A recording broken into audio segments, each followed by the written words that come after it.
Alrighty, finishing up 5.2, and I am on example F. We are working with slope-intercept form, and actually how easy it is to graph if my equation is in slope-intercept form. Now let's look at F. So we do have y equals everything, but notice there's no x term. There's no x term. That's because in this problem, my slope is 0. There is no slope. And -2, that constant number that follows behind the x term, represents my b. Where does it cross the y-axis? So think about what kind of line has no slope, no rate of change. Is it going to be vertical or horizontal? I think you said horizontal. And it crosses at the y-intercept, here of -2. So that means the one distinct value we have is that y is always -2. X can be anything and will be everything eventually, infinite, but the one specific value that we know is that it crosses at y equals -2 with a range, not a range, a slope, a rate of change of 0. So there's F. Now let's look at G. Remember, if we can put the form y equals mx plus b, much friendlier graph. We don't have that happening right now on G, but we can make it happen. We need to rearrange things on the right side.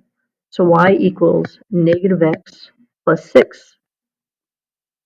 Now it's in the form of slope-intercept, y equals mx plus b. Now take a minute, there's a negative in front of x. Well, how many x's do we have? We have 1, a -1.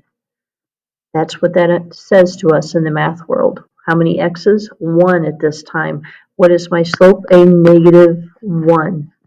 And what is my y-intercept? Where does it cross at? 6.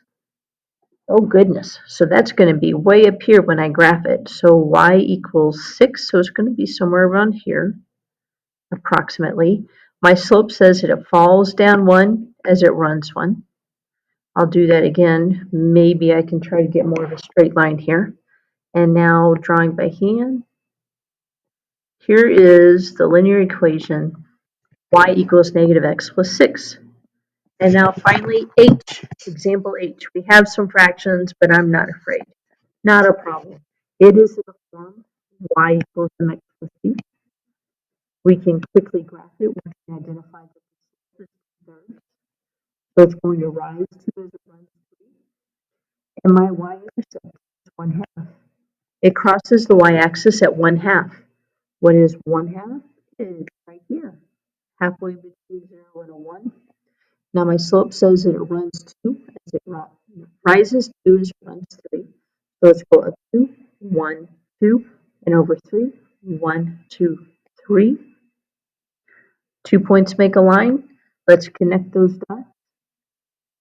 And that was not the straightest line. That's a little better. There we go. Y equals 2/3 x plus 1/2.